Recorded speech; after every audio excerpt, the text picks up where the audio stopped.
Hi, I'm Julie Ross. And I'm Gregory Abbey. And you're listening to the Parenting Horizons podcast. Julie is a longtime parent educator and counselor. And Greg is an actor, writer, and director, and more importantly, a parent just like you. Through conversations covering a range of different topics, challenges, and roadblocks, we hope to give you a few of Julie's tools that might just help make parenting a little bit easier. Look, nobody's perfect, and parenting is challenging, to say the least. With a few skills under our belts, though, we might just be able to be good enough parents and enjoy the journey and our children a little bit more in the process. Okay, episode 5. Halfway to 10. Yeah. That's awesome. That's a good way to look at it. How are you feeling? I'm feeling good. How are you feeling? I'm good. I'm excited. Before we get going today, I want to give a shout out to a few people that have helped us out on the podcast. Absolutely. And one of them is, and do you like the music at the beginning? I love the music at the beginning. Good. Yeah. So yeah, Who did that for us, Greg? So that was a gentleman named James Kraft. And yeah, when you listen to the podcast, you just heard it. There's a little piece at the beginning and a piece at the end. And James is a composer and a music teacher in California. I actually worked with him on a short film that I wrote and directed. And I got hooked up with him, and he did the score for this film I did called Margot. When we first recorded the first episode, I tried a bunch of different pieces of music that weren't really working, and I slipped James's in there. So the music we're using is actually from the short film I did, but I feel like it kind of fits. I think it's beautiful. Yeah, and James was great about letting us use it for the podcast, so I just wanted to give him a shout out. It's James Kraft Music. He's a teacher in the LA area. If you're ever looking for some lessons for your kids. Call him. Please call him, people. Please call James. So thank you, James. I really appreciate it. And then quickly, I just wanted to thank my friend Mike Knobloch, because like a lot of these podcasts, it's a little DIY, and I've been recording on Pro Tools, which I know a little bit, but Mike is a professional engineer that I've known for a long time, and he has saved me a million times getting this going, helped me with the setup, and anytime I have a question, he's helped me. He's been awesome. Shout out to Mike. Thanks to the pros. Yes. It takes a village, it does. As they say. So thank you, Mike. He's been awesome. Okay, so this episode was sort of prompted because I think I shared this anecdote with you about, so I have a very close friend of mine who I was talking to recently. I have a couple of friends that we have started to do this bi-weekly like Zoom call, which has been great as sort of a mental health thing to help us all get through the pandemic and sort of stay connected. And he was talking about, he has a 2-year-old and great, really enjoying it. But we were sort of talking about our kids, and he was like, oh yeah, she's doing great. Except that I think we're going to have a meeting with her daycare soon because we got a call, and she's been biting some of the other kids and she's been biting us as well, him and his wife, and I remember in the moment thinking like, okay, I'm sure if Julie was here right now, she would know what to say. Because he was a little like, he wasn't sure what to do. That's the thing. They were like, how do we deal with this? It made me sort of think of this technique that you have talked about before with younger kids. I mean, do you call it the when you, I feel, because? What do you call it? No, it's called an I statement. Okay. With the capital letter I, not as in EYE. It's not you're giving your child the I. Right. It's capital letter I, which really... I mean, is it I because it's the idea is that you're focusing on your feelings? Well, first of all, when does this get used, this I message? So I bring up this anecdote about my friend because this is a thing that the child's doing that they want to stop. They want this thing to stop. Sure. And they're not sure the best way maybe to go about it. Well, so iMessages are really what we call complete communication. So what does that mean? So that means it has all the components necessary for the child to hear to make a good choice. It's called an iMessage because that really refers to I'm the parent, I'm in charge, and I feel comfortable being in charge. And so it conveys a sense of confidence to the child. And iMessages are repetitive in nature, which is incredibly important, especially for younger children, like 2-year-olds. You mean that's the key? Yes. Because you want for them to get into their heads when they hear, I guess, over and over. The repetition sort of helps with the stopping of whatever it is the child's struggling with or doing that you don't want them to do. Right. Well, it just basically says to the child, kind of, uh-oh, mom or dad or my parent has a plan, because I've heard this before. And what we know, Greg, which is so interesting, is that in utero, children are attuned to repetition. So what that means is that if you read a child a particular Dr. Seuss book in utero over and over and over and over again, within hours after birth, when they're cleaned up and all, more alert, you can read them several Dr. Seuss books, but the one that they will attend to is the one that they heard. Wow. And, Dr. Seuss books often sound alike. I mean, they just kind of have a cadence and a rhythm to them, but they're attuned because it was repetitive. And one way that educators have long known that children learn is through repetition. And how do you learn your times tables? Yeah, over and over and over. Over and over and over. I think I didn't repeat mine enough, but yeah. So we can do this so it's the same behaviorally is what you're saying. Absolutely. We want to provide cues. And again, this is especially for younger children. We want to provide cues that say, pay attention. I'm telling you something important. And often what parents of younger children do is they either use what I call the nag, then yell technique. Yeah, I was going to ask you, what do parents usually do that might not work? So I can already tell by the title of that move, the nag then yell, that you might not have great success. So what's the nag then yell? So nag then yell is going to sound like, stop biting me. Stop biting me. No. Stop biting me. Sam? No. Stop biting me. Stop biting me. I told you to stop biting me. Right. And then their steam's coming out of the parents' ears and the child is startled at that point. And this is a particular method that works all the way up through the end of elementary school. So some of the things that can change in terms of, the nag then yell could be pick up your toys. Pick up your toys. Right. I said pick up your toys. To pick up your room. How many times do I have to tell you to pick up your toys?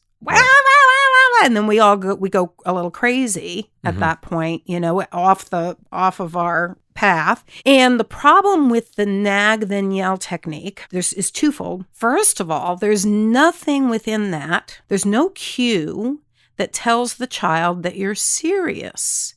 It all sounds the same. No, no, no, don't bite, don't bite. Don't bite. Pick up your toys. Pick up your toys. It all sounds exactly the same. So they're waiting. Children are incredibly efficient.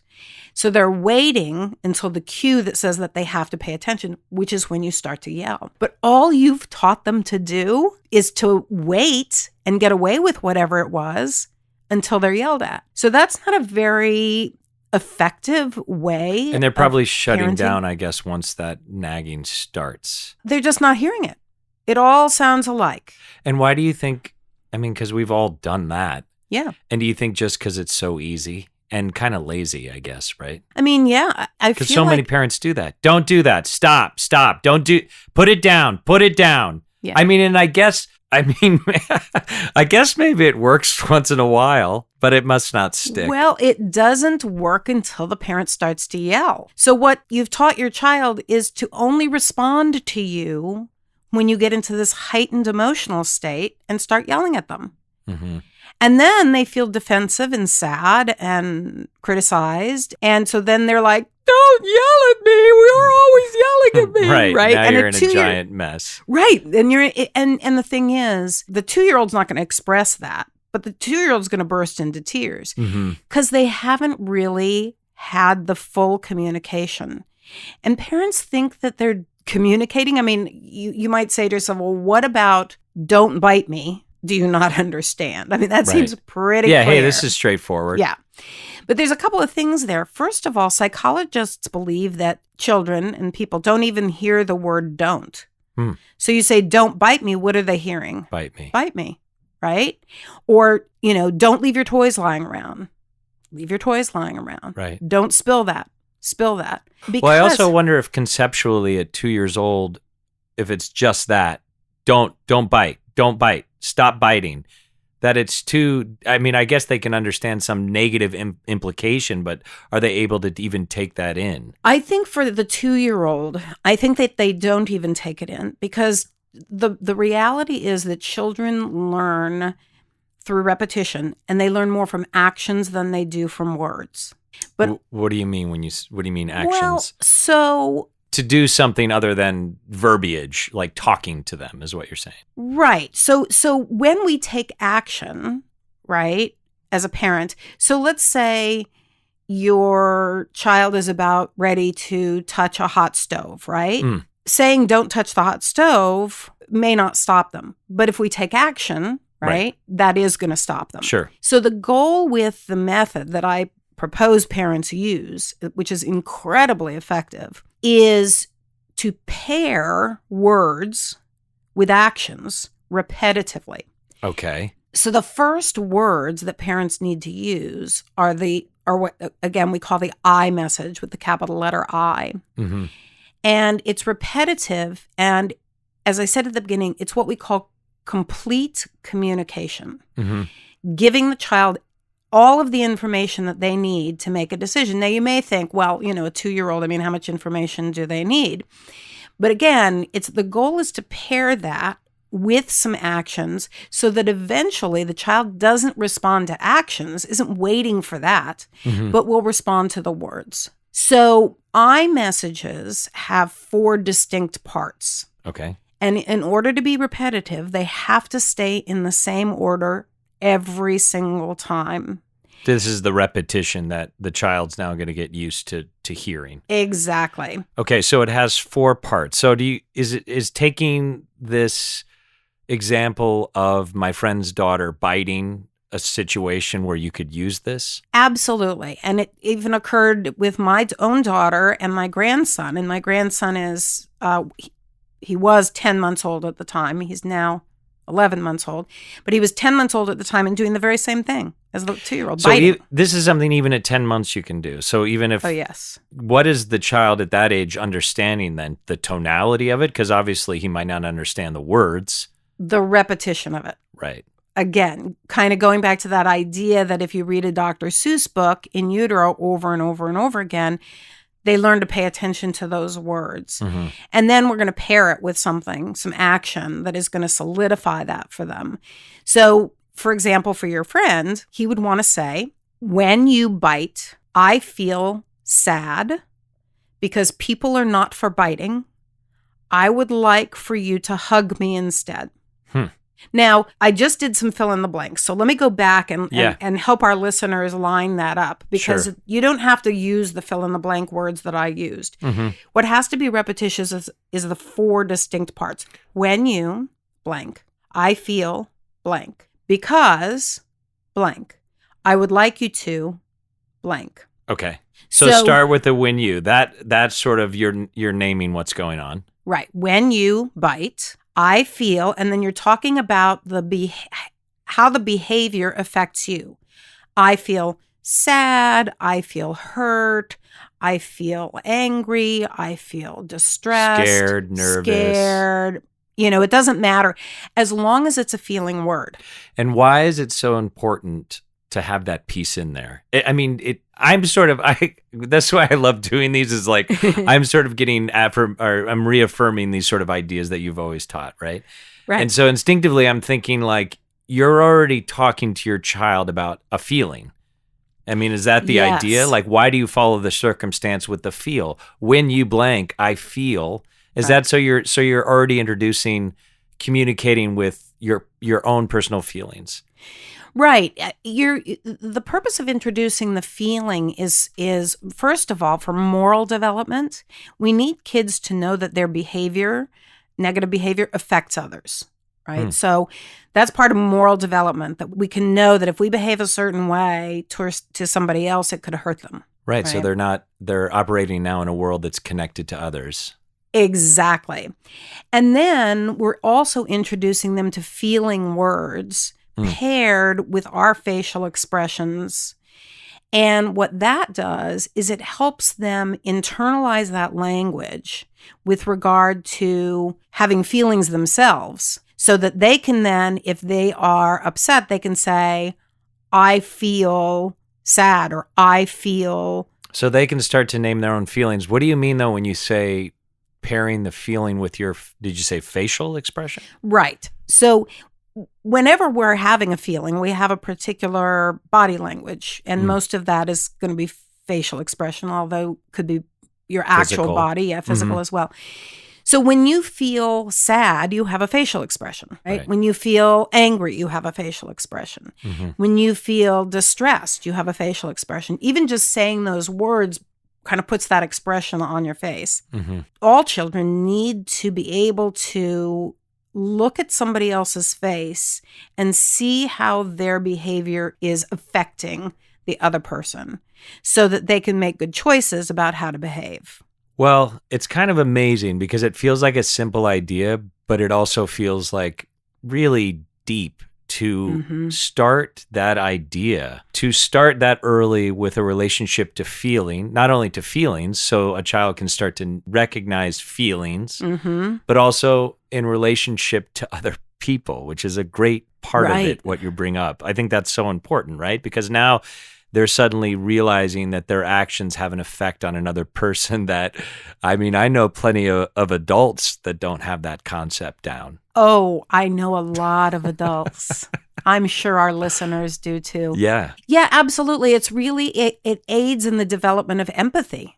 Right. Which is what we have to one another. We have to know if our actions are causing another person's distress. How do we, how do we modify our actions? Not that we need to be pleasers all the time or that we need to make other people happy or that we're even responsible for somebody else's feelings, but we do need to know if we have to be in tune. We have to be in tune with what's going on internally for us. Right. Okay. So we start with the when you. You always start with the when you. Always. So, and you're naming what's going on. Correct. I feel whatever, you, like you said, you can sort of fill in. And I think like so many things that you bring up in this podcast that it's not going to be perfect. I remember when we tried this, you're going to feel weird. It'll feel odd. It'll feel strange. You'll be like, this is ridiculous. Yeah. But like everything, it's like you definitely need some practice. It's not a magic wand, I think you would say, as you've said about a lot of things. Yeah. Although this one is pretty effective. So I think I'm just saying that for the listener, like you are probably going to feel pretty awkward maybe when you try to do this at first, right? For sure. Oh, yeah. This doesn't feel natural because it's not organic. Right. It really is something that we're learning. It's a skill that we're learning. And like any skill, whether it's the skill of, doing a mathematical problem, right? Oh, yeah, it doesn't feel, it's like, I don't have a clue how to do this.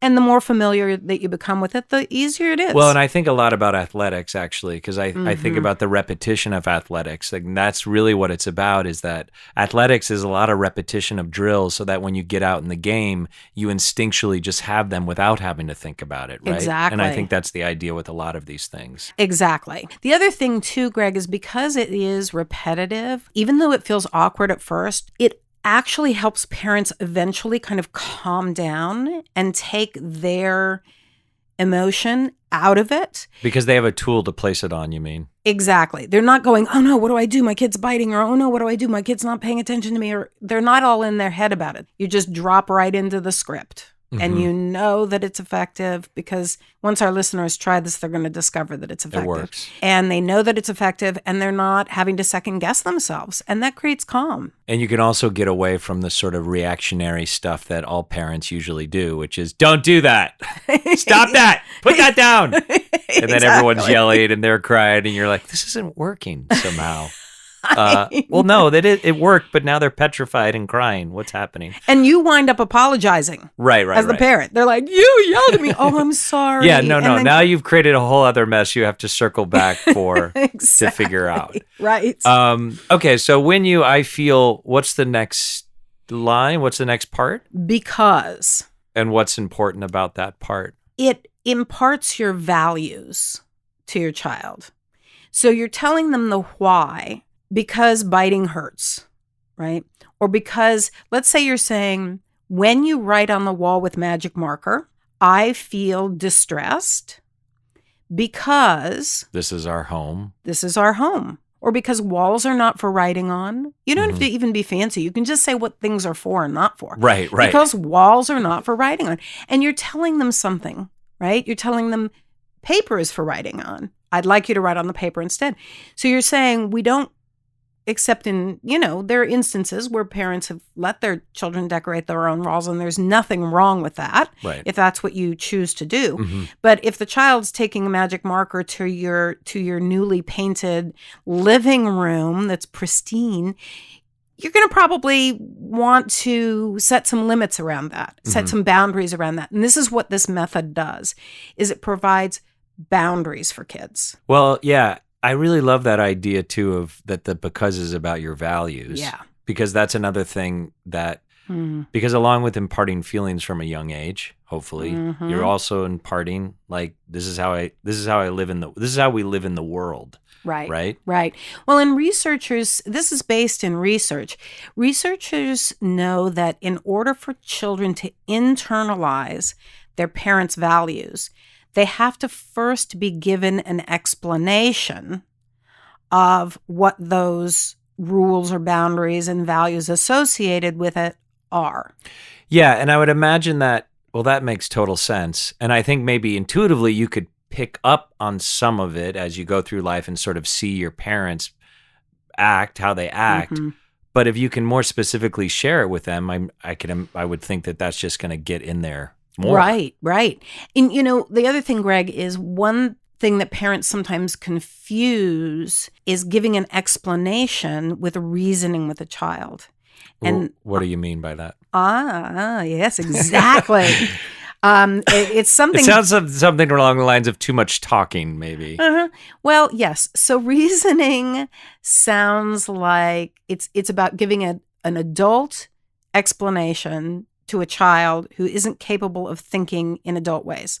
So reasoning sounds like this. I feel so sad inside when you bite me because look, it made a little mark, and you have teeth now, and before when you didn't have teeth, it was okay, and I do understand that you're teething. Too much. Gone. Just the whoosh, child is done. Whoosh, the child's like, hey, I got to bite you anyway.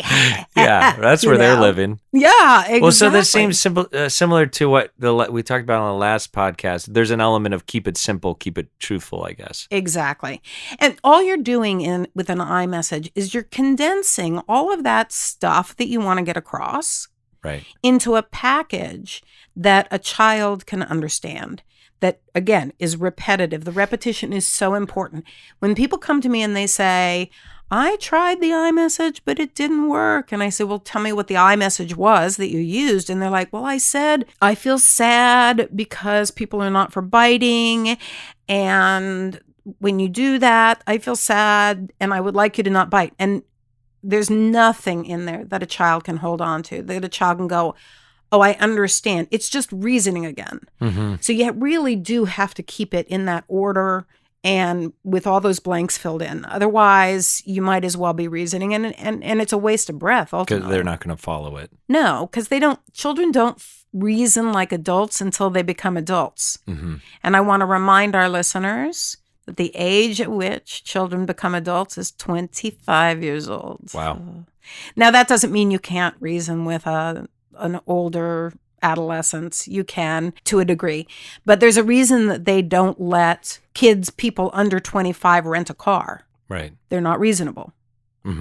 They don't necessarily make They're good not decisions. quite there.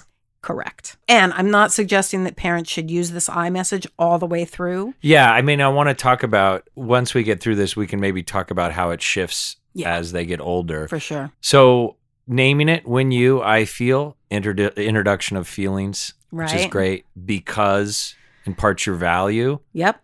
And then what's the last thing? I would like you to. I would like you to is directive.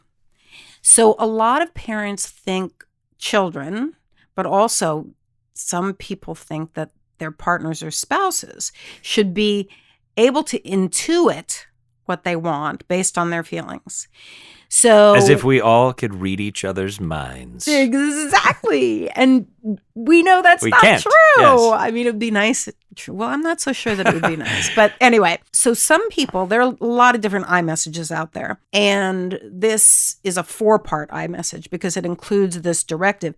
But a lot of the time, people will leave out what they want. So they'll say, when you leave your wet towels on the floor, I feel Frustrated, overwhelmed, worried because they might mildew. Right. And then they stop. And the kid's like, yeah, who cares? So you have to be directive. You have to say to children what you want them to do differently in order for them to actually do something differently. Sure. The younger the child is, the more that you want to be direct, I imagine. Be right? direct and redirect them. So in other words, you don't want to say, I would like you to stop biting me, because that doesn't make sense. I would like you to bite this chew toy instead.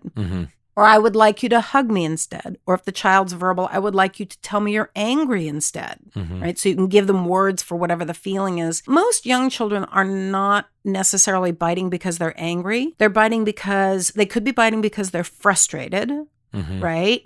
They could be biting a lot of the time. It's because they're teething, as my grandson was. But sometimes they could be biting because they're happy. It's an expression of joy. And I remember a story from early on when I was teaching this, and a mom who had an 18-month-old who was biting her said, I just don't know what to do. She's happy when she bites me. And I don't want to put a boundary on her happiness, but I don't want her to bite me. And I said, well, I don't care how she feels. She's not allowed to bite you. You have to set this boundary. So the mom went away. It was a weekly class that we were having, and she went away, and she came back the next week, and she was really sad. I mean, tears welled up in her eyes. Okay. And she said, it didn't work. And I said, oh no, well, tell me. I was genuinely surprised because I'm telling you this is effective. And I said, what happened? And she said, well, I said, when you bite, I feel sad because people aren't for biting. I would like for you to hug me instead. And she said, and then the kid bit her again. Okay. And she said, and she was trembling. And I said, okay, well, children test. And that's one thing people need to know is that it isn't a magic wand. Right. The first time you do it, it might work perfectly. Children aren't robots. Right. Children are human beings that test their environment to see how the environment will respond. And I don't mean to get ahead of myself, but I'll go ahead and reveal kind of the next pieces of this in this story. So I said, well, what did you do then? And she said, I gave a choice. And we'll go into that in depth in a minute. But she said, I gave a choice. I said, either hug me or I'm going to put you down and go into the other room. And she said, and he bit me again. And I said, all right, well, testing. This is an 18-month-old. How much do they understand, right? And I said, so what happened then? She said, he bit me again. And so I put him down and I went into the other room. She's very distraught by this. She was so upset. I felt so bad for her. Okay. And she said, and he cried the whole time I was in the other room. And I said, oh, it sounds like maybe he kind of got the meaning of what you were talking about. When you came back out, did he bite you again? And she said, no. And I said, has he bitten you since in the week? No. I said, how? Wait a second. I think you're missing the point. This may have worked. Exactly. Because she was just upset because the child was so upset when she left? Okay. Yes. And I said, how did this not work? And she said, because he was so upset. And I said, look, our goal as parents is never to punish our children in such a way that we're looking for them to be upset. That's not the goal. They can learn without being upset. But sometimes, and especially for young children, they express their recognition of their responsibility, in this case, to not bite. By being upset. By being upset. I want to circle back to that because we're skipping ahead a little bit on the choices. I want to go back to when I feel because I would like you to. So that's the directive. So you want to make sure that you've given them a clear directive so they're not guessing. Even if you think it's instinctual, which it might seem sort of obvious. Well, of course they know. Because I would like you to hang your wet towel. So I would like you to hang your wet towel up in the bathroom or whatever it is. Very specific so they don't have to guess. Right, exactly. I mean, we want to take the guesswork out of this. We want to make it concrete enough that all children can follow. And most importantly, that when a kid hears the words when you, that they respond to that. Well, this is the part that's great. So that's the technique. I think I want to talk a little bit about technique because you've talked a little bit about why it's maybe important to have these tools. Mm-hmm. Can you speak a little bit about the myth of instinctual parenting? Sure. Because I think we all think that you end up winging it a little bit because you think, well, I mean, I've done the same thing myself. But we all bring things to the table from our own parents that might not be great. But there is this idea that parents have some time that I don't need techniques. I mean, I don't need tools. I can just wing it. Yeah, and I think it's one of the biggest mistakes parents make. And we've said this in a previous episode, but parenting is the most important job you'll ever have. And you get more training in being a waiter or a waitress, which is equal. I mean, those are important jobs, don't get me wrong. But you get more training in being a waiter or a waitress than you do in being a parent. And I do feel like parents think, well, this is instinctive. I don't have to, you know what? Or everyone reads the What to Expect When You're Expecting. Like that book's always around for that first 10 months. Right. Or leading up. Right. But it seems, I mean, not everyone. Obviously, there's people that read books and stuff, but it seems like generally speaking, after that book, it's like, all right, here we go. I guess we're just going to figure this out. Exactly. And children are full of surprises. So parents need a little bit of preparation because I don't think people set out to go to imagine all of the circumstances that can arise with a child. Yeah, of course. In terms of keeping them safe, in terms of guiding them, in terms of imparting your values to them. The typical parent does not sit down and go through all those scenarios and say, oh yeah, I would instinctively do this, or so you get in the moment. And because children are surprising and they find amazingly complex and determined ways to test you, we wind up feeling at a loss. Yeah, definitely. I mean, I think even when I was talking to my friend, it was funny because I could hear him kind of like, we're not sure what to do here. Right.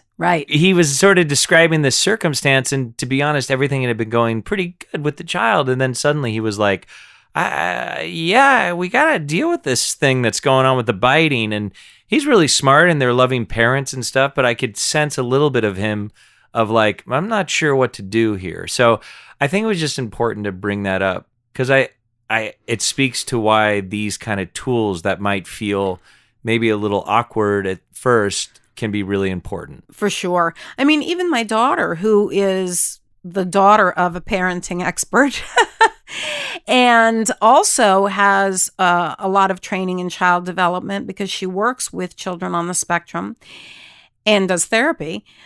So she had a lot of training, but she was complaining about her son biting her at 10 months old. And I said, well, have you used an iMessage? And she knows the lingo. And she said, at this age? I was like, oh, yes. Hello, hey. At this, remember who raised you over exactly. here, you know? And I was like, yes. And you know what? She used it and he has not bitten her since. He it's responded huge, to it. Of course, because children respond to repetition. Right. So that's the key with this is what you're saying is when I feel because I would like you to. Mm-hmm. So that's the tool. Mm-hmm.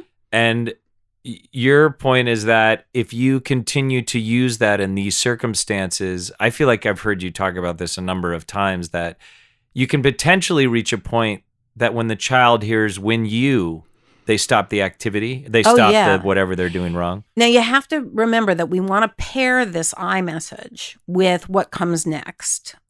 What does that mean? Which is action oriented. Okay. But over time, that pairing, the child will associate the when you with mom has a plan. So here's a good example. When my son was 3 years old, they were eating a froze fruit in the kitchen and they dropped the popsicle stick on the floor. And I said, pick the popsicle stick up. And they put their little cute little hands behind their cute little back and they went, nope. And I said, the popsicle stick belongs in the trash. And they went, nah. And I said, and they said, okay, mom, because we had used it since they were 10 months old. And that's key. Now, even if you don't catch your child at 10 months old and you start using it when your child's in second grade, it's still incredibly effective. It works beautifully with pre-verbal children all the way up through, I would say, 5th or 6th grade. So that would be the range, you think, with this specific thing? Because I can remember reaching a moment with my kids where they were like, no, like they were so annoyed by it. Exactly. And maybe that was effective too. It still worked. I think they had just reached the point where they started to be annoyed with us, which was also a natural evolution. Right, exactly. And the thing for parents to remember is that if your child is annoyed with you when you use the I message, or if your child says, well, I feel blah, blah, blah, and uses it back at you, Mm-hmm. or the child says, well, you're hurting my feelings. All of that is testing. Kids are really particularly good at derailing parents. So we start out on this mission as parents. We're going to correct this behavior. We're going to provide some good boundaries. And we're on this little train, going forward on the tracks. And the child says no, or puts their fingers in their ears, or runs out of the room. And we stop. And that's effective, right? They've just been effective with us. Your point is that be prepared for pushing back and testing. That's just part of it. It's their job. Just know that your child's job is to test you. Because they're trying to figure out boundaries too. Yeah, it's their job to test you, and it's your job to pass the test. Okay. And you pass the test by not giving up? Is that the idea? By not giving up. So let's, you're on the path of the I message. You say, I feel your child walks out of the room, finish the I message and finish what comes next and employ what comes after that. I mean, you have to really not let them distract you from your primary goal. In the case of your friend and in the case of my daughter, it's to get the child to stop biting. Right. It's to affect behavior. Exactly. So if the mother in the story that I told about the child, being upset, if she'd come back into the room and because her child was upset and pulled, him into her arms to soothe him, and he'd bitten her again and she'd let that go, if she was like, it's okay because he's so upset, I'm going to let him bite me. I mean, I imagine you're just reinforcing that behavior then. Exactly. She didn't pass the test. Right. She wouldn't have passed the test in that case. Yeah. So let's just maybe we can wrap up by this episode being more about when I feel because I would like you to. So we've gone through it with younger kids. And what ages would you say that's most effective for? I mean, obviously you told an anecdote about your grandson who was 10 months. So yes. How young can you start till what age do you think? I know it's sometimes developmental too, you say, not necessarily an age, but what would you say? Right. I would say from about 10 months or earlier if they're mobile. So if your child is crawling at age 6 months or whatever, you can begin this then because part of it is about setting boundaries for their safety. So from the moment they're mobile all the way up until 5th, 6th grade, you should be okay using this iMessage, this 4-part iMessage. Okay. So what do you do as the kids get older and there's behavior that's inappropriate that you want to stop?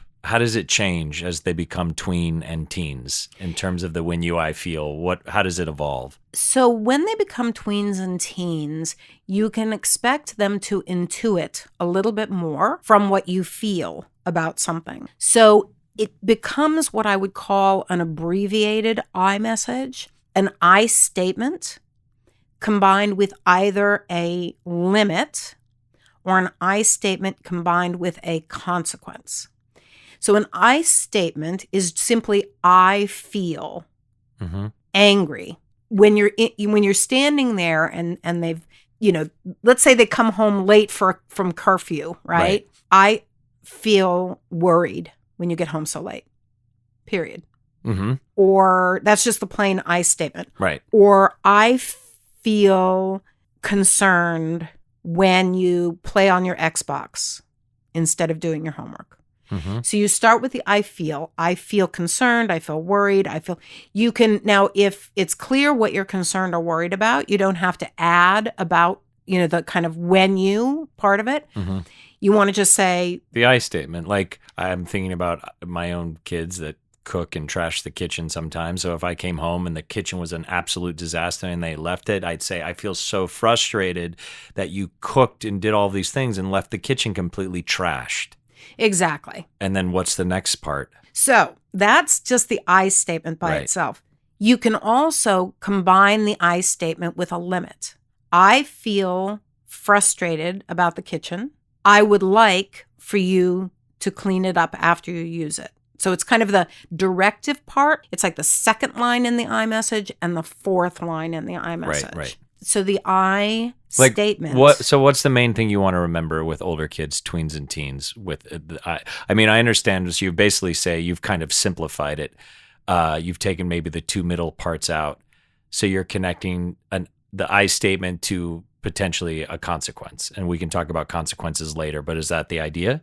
Yes, that's the idea. That we want to make sure that we don't overtalk with tweens and teens. I tell parents, you have about 12 words before they tune out, maybe 13 on a good day.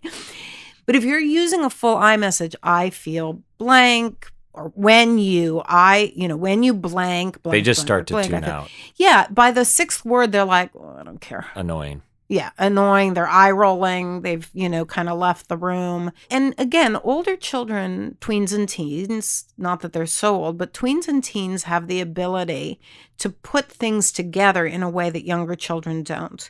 So really keeping an I statement to what you feel and what you want them to do differently. Yeah, because you don't really have to helpful. lay out as much because conceptually they can understand more. They can fill in the blanks a little bit more than a 2-year-old, right? So you don't maybe need to be as specific. Right, exactly. And probably they know what the because part of the I message, right, which addresses your values. They probably know that At that you have point, values around. Yeah, of course. how the And if kitchen's you've been left. doing it over the years, hopefully they understand what your values are, so you don't maybe need to repeat those. So Exactly. it's about simplifying it. Exactly. So that you get your message in before they tune you out. Just a quick note for our listeners, be sure you tune in to our next episode when Julie and I continue this conversation by discussing the second part of the I message technique, choices and consequences, and how to use them with your children. Thanks for listening to the Parenting Horizons podcast. If you enjoyed today's episode, please share with your family and friends. And if you'd like to hear more about Julie's work, join one of her parenting groups, or see about individual counseling, please visit parentinghorizons.com. Or you can email Julie at julie.ross@parentinghorizons.com. See you next time.